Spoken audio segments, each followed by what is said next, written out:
Mr. Craig, you're back in my office again. You are back in this office again. And this time you are in seriously deep trouble. Now, Mrs. Sullivan has had it with you and the way you disrupt American poetry class. She has had it. And she has told me numerous times that you have been waltzing around the room, referring to yourself as a writer of poems. And what do we know? But your mother called me a few nights ago. Yes, right, Mr. Craig. I am in contact with your parents. In fact, your mother and your father are extremely concerned with your behavior. You seem out of touch with reality. And I'll have you know that this institution is the only reality in the world. Do you understand me? This institution is what constitutes reality. Nothing else outside of these walls is real.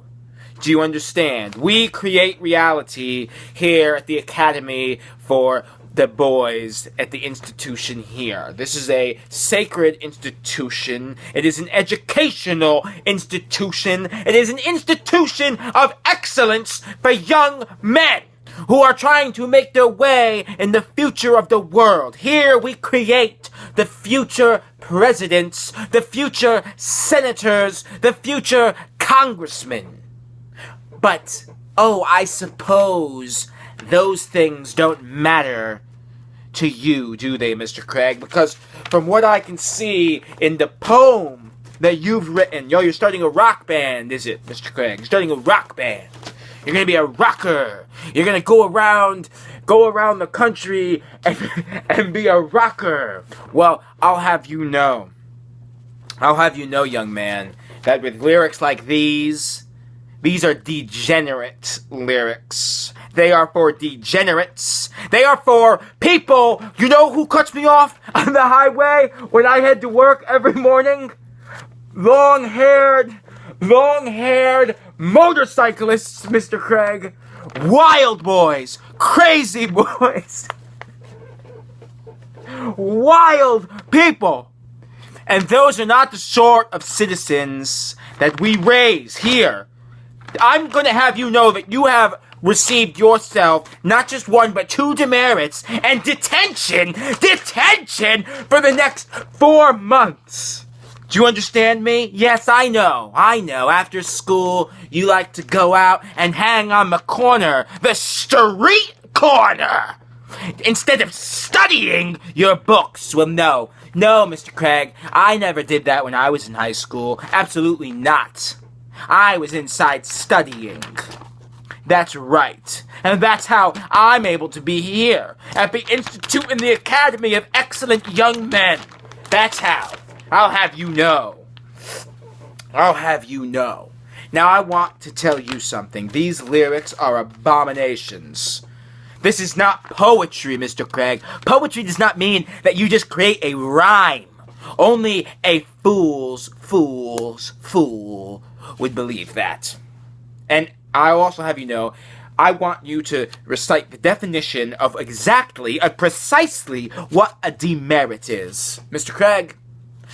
Craig, what is the definition of a demerit, please?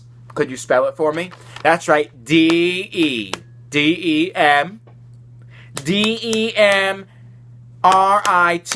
That's right, Mr. Craig. No, D-E-M-E-R-I-T. Yes, don't talk back to me. Don't talk back to me. Now, you listen to me. This lyric is an abomination, and it is not a poem. And in fact, it is not worthy of merit. And I'll have you know that the definition of merit, and you have received a demerit, that means you have lost your merit due to this unmeritable fucking poem. Excuse me, Mr. Day. Sometimes I get so upset with students such as yourself, despicable students.